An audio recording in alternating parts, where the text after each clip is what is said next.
திமுக நாட்டுக்கும் வீட்டுக்கும் ஏன் சமுதாயத்துக்குமே கேடு.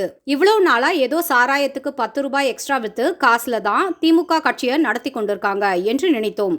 ஆனா இப்ப நடப்பதை பார்த்தால் விட்டா அவங்க கஞ்சா வித்த காசுல கூட கட்சி நடத்துவாங்களோ அப்படிங்கிற சந்தேகம் ஏற்படுது. தமிழகம் போதைப் பொருட்களால் மிகப்பெரிய அழிவு பாதையில் சென்று கொண்டிருக்கிறது என்பது புதிய விஷயம் கிடையாது. மாண்புமிகு முதலமைச்சர் ஸ்டாலின் அவர்களே தமிழகத்தில் கஞ்சா புழக்கம் இருப்பதை சட்டசபையில் பதிவு செஞ்சிருக்காரு. பலரும் இத வசதியா மறந்திருக்கலாம். 2022 ஆண்டு ஏப்ரல் மாதம் திமுக ஆட்சிக்கு வந்து கிட்டத்தட்ட ஒரு ஆண்டு காலம் நிறைவடைய இருந்த சமயம் விக்னேஷ் என்ற 25 வயது நபர் போலீஸ் கஸ்டடியில் மரணிக்கிறார். சாத்தான்குளம் பிரச்சனை போல மிகப்பெரிய லாக்அப் டெட் கேஸாக பதியப்பட வேண்டியது இந்த வழக்கு.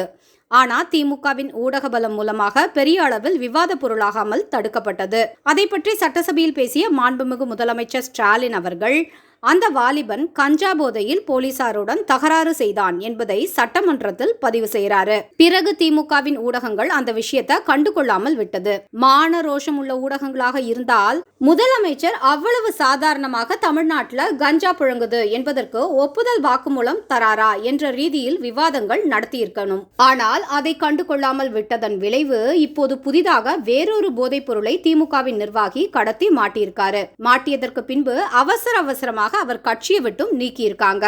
போதைப் பொருள் விற்றதால் நீக்கியிருக்காங்களா இல்ல மாட்டிக்கொள்ளும் அளவுக்கு மடத்தனமாக விற்றதால் நீக்கியிருக்காங்களா என்று தெரியல.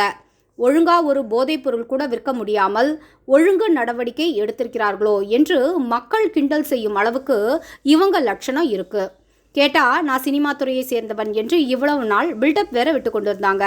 பத்தாததற்கு இவர்கள் எடுத்த படத்திற்கு உதயநிதியின் மனைவியை வேறு ப்ரமோஷனுக்காக அழைத்திருந்தார்கள். இதில் யார் யாருக்கு நேரடி மறைமுக தொடர்பு இருக்கு என்பதை நிச்சயம் விசாரிக்க வேண்டும். தமிழகம் குடியால் கெட்டதே போதும். அண்ணாமலை ஒருவர் தான் முற்றிலுமாக குடிபோதையிலிருந்து தமிழகத்தை மீட்க முடியும் என்ற நம்பிக்கையை கொடுத்து கொண்டிருக்காரு. அதற்குள் அதைவிட பெரிய பிரச்சனைகளை தமிழகத்திற்குள் கொண்டு வர திமுக திட்டமிடும் போல. ஆனால் திமுக ஊடகங்களோ கைது செய்யப்பட்டவன் திமுக நிர்வாகி என்பது சொல்வதற்கு கூட தயங்குறாங்க. RS பாரதி உங்களை திட்டியதில் தப்பே இல்லை. திமுக நாட்டுக்கு வீட்டுக்கு ஏன் இந்த சமுதாயத்திற்கும் கேடு.